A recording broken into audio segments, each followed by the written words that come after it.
어느 교회 장로님이 세상을 떠나 하늘나라에 가게 되셨습니다. 천국에 이르자 예수님께서 너무 반갑게 맞아주시는데, 아이고 수고했다, 고생했으니 내가 한상 차려줄게 하시더니 한상 차려주시려고 준비하시는데 보니까 자기 교회 집사 한 분이 먼저 올라오셨더라고요. 상을 받아 음식을 보았는데 탕수육이 이게 나와서 그걸 또 맛있게 드시고 있는 모습을 봤습니다. 이제 내 음식이 나올 텐데, 야, 집사가 저거 먹으면 나는 장로니까 탕수육은 기본일 테고, 팔보채 나오겠지, 양장피 나오겠지, 해물 잡탕 나오겠지, 기본은 이 정도는 되겠지 하고 기다리는데 음식이 딱 나오니까 짜장면 한 그릇만 나왔어요. 짜장면. 그래 비비는데 갑자기 우라가 터지는 거예요. 내가 정말 교회에서 얼마나 봉사 많이 했던 사람인데 고작 천국에 와서 짜장면 대접받나. 그래가지고 하나님 예수님께 따졌답니다. 아니 예수님, 이게 뭡니까?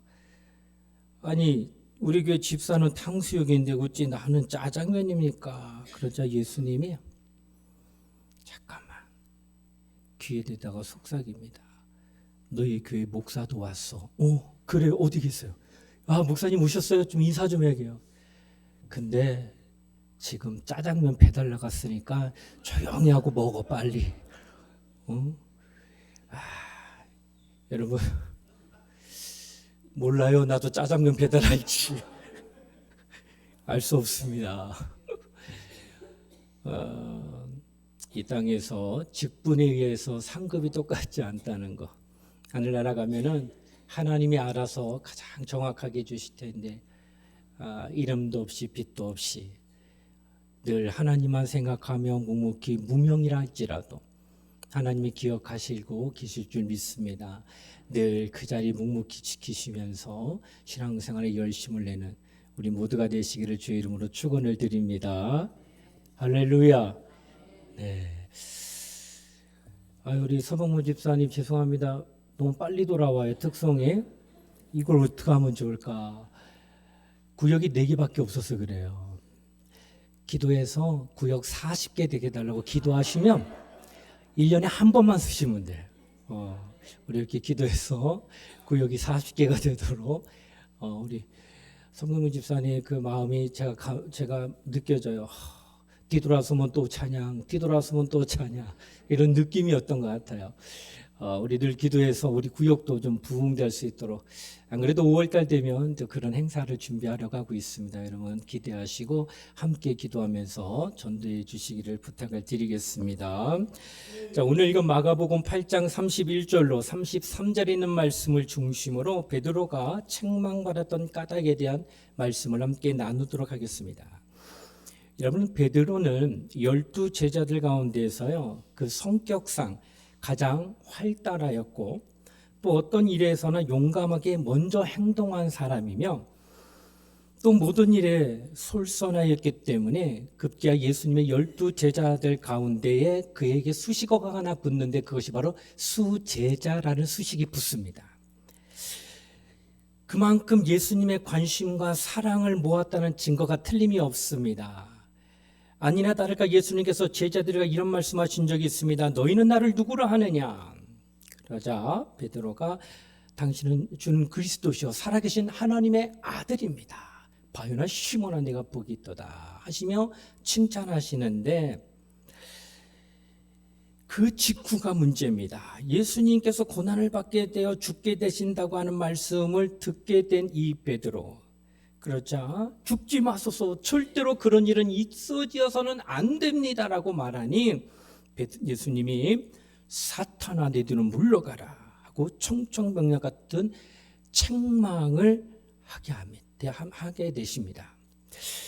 그렇다면 이해가 되지 않습니까? 그동안 그렇게 예수님 앞에 칭찬받을 만한 신앙생활 잘했던 자인데 갑자기 예수님 돌아가신다고 하니까 그거 만류하다가 갑자기 사탄이라는 소리를 듣게 되는 베드로.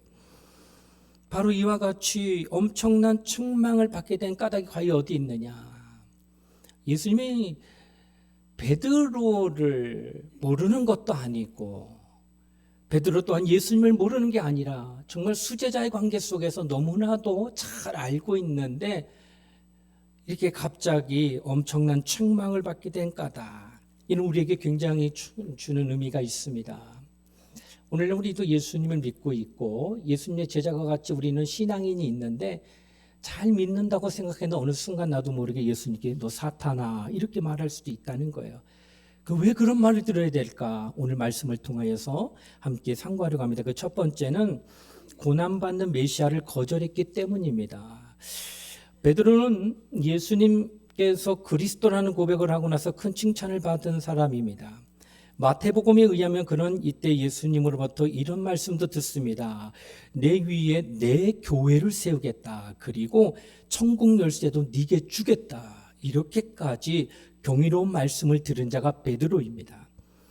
그런데 이어 예수님의 죽음을 말렸다가 뜻밖의 매서운 질타를 당하게 된다는 겁니다. 그렇다면 그때 베드로는 어찌하여 예수님의 고난과 죽음을 그렇게 굳고 말렸을까요? 이 점을 알기 위해서는 일찍이 선지자들이 예고했던 메시아 상에 대하여 한번 바라봐야 된다고 하는 것입니다. 선지자 이사야는 장차 올 메시아에 대해 두 가지 상반된 상을 제시했습니다. 이사야 11장에는 승리의 메시아 상을 제시했고 53장에는 고난받는 메시아를 제시했습니다. 승리의 메시아는 그야말로 세상을 철장으로 깨뜨려 부수듯 하는 정복자의 당당한 모습의 승리자의 모습을 묘사했고 53장에는 고난받는 메시아, 그야말로 도살장으로 끌려가는 양과 같이 패배자와 같은 모습으로 묘사했다고 하는 것입니다. 이 두 가지의 메시아 상을 이스라엘 백성은 늘 마음에 간직하고 있는데 베드로도 똑같이 이스라엘입니다. 근데 예수님께서 메시아로 이 땅에 오셨는데 두 가지 중에 하나를 택해야 된다고 한다면은 베드로는 바로 전자를, 승리의 메시아를 택했다고 하는 겁니다. 수많은 이민족들의 침략에 시달려왔던 저들의 입장에서는 어쩌면 너무 당연한 거 아니겠느냐. 핍박받고 고난받고 괴로움 당하다가 메시아가 오신다고 하는데 여전히 똑같이 또 고난받는 메시아일 바야 차라리 승리자 메시아가 우리에게 나타나는 게 얼마나 더 좋겠느냐. 베드로도 그 마음이 충만하게 나타나니까 죽는다고 말할 때 죽지 마소서 왜 죽습니까? 주님이 깃발만 들면 주님을 따르려는 자가 이렇게 많을 터인데 이적을 한번 베풀면은 오병이와 같이 수만 명이 모여드는데 어찌 죽는다를 말씀하십니까? 이렇게 마음을 가졌다라고 하는 것입니다. 바로 베드로가 고난받는 메시아를 거절했던 이유가 충분히 이해가 되는 부분인 것입니다. 실로 그분의 고난이 없이 인류의 구원이 없다는 것을 베드로는 안타깝게도 전혀 모르고 있었다라는 겁니다. 여러분, 예수님께서 겟세마네 동산에서 기도하고 내려오실 때 가룟 유다가 이미 군호를 짰습니다. 내가 입 맞추는 자가 그니 그를 잡으라. 드디어 예수님이 내려왔을 때 그대로 가룟 유다가 입을 맞추니 군병들이 잡으려고 할 때에 예수님의 제자 베드로가 대제사장의 종 말고의 귀를 자릅니다. 이는 어떻게 볼까요? 내가 존경하고 사랑하는 주님이신데 그 주님이 잡혀가게 될 찰나에 내가 가만히 있으면 안 되지. 칼을 들고 나서라도 뭐라도 해야 된다 해가지고 의기양양하게 나서서 보호하려고 하는 행동이었다는 것입니다. 이건 너무나도 자연스러운 것입니다. 어느 누가 스승을 잡아 가는데 제자된 도리로서 대항하지 않는다면 어찌 그가 진정한 제자라고 할 수 있겠느냐는 거예요. 그러니 베드로가 그렇게 하는 거 정말 잘하는 것처럼 보인 것입니다. 그러나 예수님이 그 이후에 하신 말씀이 칼을 칼집에 꽂으라 하시고 내가 아버지께 구하여 천군 천사를 보내게 하여 나를 지키게 할 수 없는 줄 아느냐. 지금 여기 무리가 왔는데 내가 천군 천사를 하나님 아버지께 기도하여 응답으로 그들이 내려오게 되면 내가 얼마든지 붙잡혀가지 아니하고 여기를 한순간에 다 정리할 수 있다라고 말씀하십니다. 그런데 그 이후에 하신 말씀이 마태복음 26장 54절에 내가 만일 그렇게 하면 이런 일이 있으리란 성경이 어떻게 이루어지겠느냐 하시더라 이렇게 말씀합니다. 그러니까 예수께서 잡혀 십자가에 죽으신 것은 이미 성경에 예언된 것이니 그렇게 되어지는 것이 마땅하다라는 겁니다. 바로 그리스도는 고난받기로 작정하고 이 땅에 오신 분이라는 뜻입니다. 그러기에 우리는 그리스도의 고난을 외면하고 동정해서는 아니 됩니다. 그가 시대를 잘못 만났기 때문에 또한 빌라도를 만났기 때문에 그가 그렇게 된 게 아닌 것입니다. 그는 예언대로 이루어지고 있는 하나님의 뜻을 봐야 된다라고 하는 것입니다. 오늘 베드로는 바로 이 예언의 말씀을 외면하고 자기의 원하는 대로 믿으려고 한 것이 궁극적으로 예언된 메시아를 부정하고 불신하게 되므로 사탄아 하는 소리를 듣게 됐다라고 하는 것입니다. 여러분이 감정적으로 신앙생활하면 안 됩니다. 경험적으로 해도 안 됩니다. 언제나 말씀 중심으로 신앙생활해야 됩니다. 하나님의 말씀이 가라 하면 가시면 돼요. 하나님의 말씀이 멈추라 하면 그대로 쓰시면 돼요. 하나님의 말씀이 돌아오라 하면 그냥 돌아오시면 되는 거예요. 거기에 토를 달고 내 생각대로 믿음을 가지려고 할 때는 사탄이 될 수도 있다는 겁니다. 그러므로 여러분과 나는 이 땅에서 신앙생활할 때 바로 이와 같이 하나님의 말씀을 따라 우리는 신앙생활해야 책망받지 않는 그런 성도가 되어진다 하는 것을 깨닫고 항상 말씀 안에 거하는 성도가 되어지시기를 주의 이름으로 축원을 드립니다. 둘째는 하나님의 계획을 생각하지 않았기 때문입니다. 승리의 메시아만을 기다렸던 것은 이스라엘 조상 쪽부터 전승되어 온 신앙이었고 특히 예수님 당시는 이스라엘 백성이 로마 제국의 압제하에서 비참한 식민 생활을 하고 있었기 때문에 그런 신앙이 더욱 요청되고 있었다라고 하는 것입니다. 그러니까 그때 베드로만 그러한 메시아관을 가진 것이 아니라 나머지 제자들도 똑같은 마음이었고 거기에 가는 유다 또한 그런 마음이 있었기 때문에 예수를 정말 팔려고 하는 생각까지 갖게 됐다라고 하는 것입니다. 그러나 하나님의 계획은 전혀 그것이 아니었다는 겁니다. 하나님이 보내신 메시아는 그냥 세상을 마구 정복하고 승리하는 그런 메시아가 아닙니다. 사람들의 죄를 먼저 감당하기 위하여 고난받고 죽음을 당하고 3일 만에 부활하사 영광의 보좌 우편에 오르시고 난 뒤에 만왕의 왕으로서 통치하실 그것을 하나님은 계획하셨다는 겁니다. 바로 하나님의 계획과 사람들의 생각은 하늘과 땅 차이만큼 났던 것입니다. 그럼에도 불구하고 그 베드로는 하나님의 그런 계획을 추호도 생각하지 못했다는 겁니다. 그래서 예수님으로부터 고난과 죽음에 대한 말씀을 듣는 즉시 뜯어 말리면서 절대로 그런 일이 일어나면 안 됩니다. 우리의 꿈이 깨집니다. 우리의 소망이 깨집니다. 절대로 그러면 안 됩니다라고 만류했던 것입니다. 그때 예수님이 하신 말씀이 내가 하나님의 일을 생각하지 아니하고 이렇게 말합니다. 하나님의 일을 생각지 아니하는 것. 하나님의 가장 원수같이 여기는 게 하나님의 일을, 하나님의 계획을, 하나님의 뜻을 생각지 아니하는 그 모습이 바로 하나님께는 원수 같은 자라 여긴다라고 하는 겁니다. 그러면 베드로는 왜 하나님의 일을 생각지 아니했을까요? 예수님과 3년 동안 동고동락하며 말씀을 듣던 자가 베드로 아닙니까? 그런데 왜 이런 생각을 하지 못했느냐? 고린도전서 2장 11절에 이렇게 말합니다. 사람의 일을 사람의 속에 있는 영 외에 누가 알리요? 이와 같이 하나님의 일도 하나님의 영 외에는 아무도 알지 못하느니라. 사람의 일은 사람 속에 있는 영이 가장 잘 알듯이 하나님의 일은 하나님의 영이 가장 잘 안다는 거예요.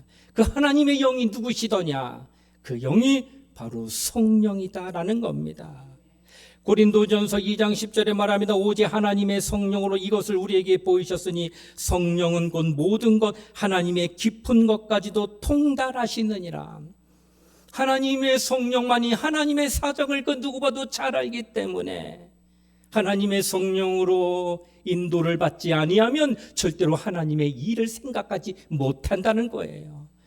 내가 그동안 경험이 있다, 내가 그동안 믿은 연수가 있기 때문에, 그동안 해왔던 신앙생활의 연륜이 있기 때문에 내가 하나님을 기쁘시게 할 수 있다라고 착각하지 말아야 됩니다. 누구도 하나님의 일을 생각하려고 하면 하나님의 사정을 잘 아시는 성령의 도움을 받아야 된다는 겁니다. 하나님의 성령을 도움받지 않으면 사람의 생각을 하게 됩니다. 사람의 생각을 하게 되면 하나님의 일은 아무런 감정도 없고 뜻도 나타내지 않게 될 수밖에 없다라고 하는 것입니다. 그러므로 오늘 베드로는 하나님의 일을 생각지 못하여 책망받았다면 우리는 이제 성령으로 하나님의 일을 생각함으로 하나님의 뜻을 이룬 자가 되어야 할 것입니다. 우리 모두 다 그런 은혜를 누리기 위해서 늘 성령 충만받는 거룩한 성도가 되어주시기를 주의 이름으로 축원을 드립니다. 마지막으로 세 번째는 육체적인 구원만 바랐기 때문입니다.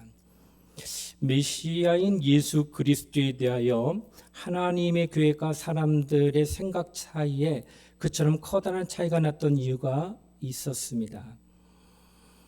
하나님이 계획하신 인간 구원은 그 구원을 육체를 포함한 영혼까지 구원하는 완전한 구원을 하나님은 계획하신 겁니다. 사람들이 생각하고 소원했던 것은 어떤 구원이더냐? 육체적인 구원뿐이다라고 하는 것입니다. 좀 더 정확하게 말하자면 이스라엘 백성들은 한결같이 메시아가 와서 이 땅에 임하셔서 압제받고 있는 이 상황을 해결해 주길 원해서 정치적 해방을 가져다 주기만을 소원했다라고 하는 것입니다. 하루속히 로마 제국의 압제에서 벗어나 자유롭게 지상의 행복을 구하며 살고 싶었던 그들이기 때문에 육체적인 구원만을 의지했다라고 하는 것입니다. 물론 그 이상의 기대도 있었습니다. 굶주림으로부터 또는 질병으로부터 벗어나고 싶었고 가능한 대로 죽지 아니하고 오래 사는 것도 소망했다고 하는 것입니다. 사실 승리의 메시아는 분명 이런 것들까지 다 약속해 주십니다. 하지만 그것들은 한결같이 육체의 구원 그 이상 그 아무것도 아니다라는 것입니다. 하나님께서 우리에게 이루고자 하고 싶었던 구원이란 바로 기복적이고 지상적인 구원이 아니라 완전한 영적 구원이고 천상적 구원을 말하고 있다라고 하는 것입니다. 그러므로 한마디로 전인적인 구원을 주시고자 하셔서 우리에게 예수님이 오셨다라고 하는 것입니다. 그것이 이루어지기까지는 바로 예수가 고난받아야 된다는 거예요. 고난받지 않으면 육체적인 복음 받아요. 왜 그럴까요? 예수 오시기 이전에도 이스라엘은 율법을 온전히 지킴으로 복을 받았거든요. 그러나 영혼은 복을 못 받습니다. 왜? 죄 때문에. 그러면 죄를 없이 해야 되는데 방법은 하나님의 아들이 이 땅에 와가지고 고난을 통하여 나를 구원해 주어야만 영혼이 복을 받게 된다는 거예요. 그러니 고난을 초월하고 고난을 부인하게 되면은 절대로 영혼은 복을 받지 못하게 된다라고 하는 것입니다. 그러므로 오늘 하나님은 우리에게 영육 간의 강건함, 그 영적인 복도 육체적인 복도 다 주시고자 하시는데 우선은 영혼이 살게 하기 위해서 아들을 보내 피 흘려 죽게 하시고 육체로는 이미 과거 율법을 주었기 때문에 그 말씀을 그대로 지켜 순종하면 벌써 복을 받게 되는 것입니다.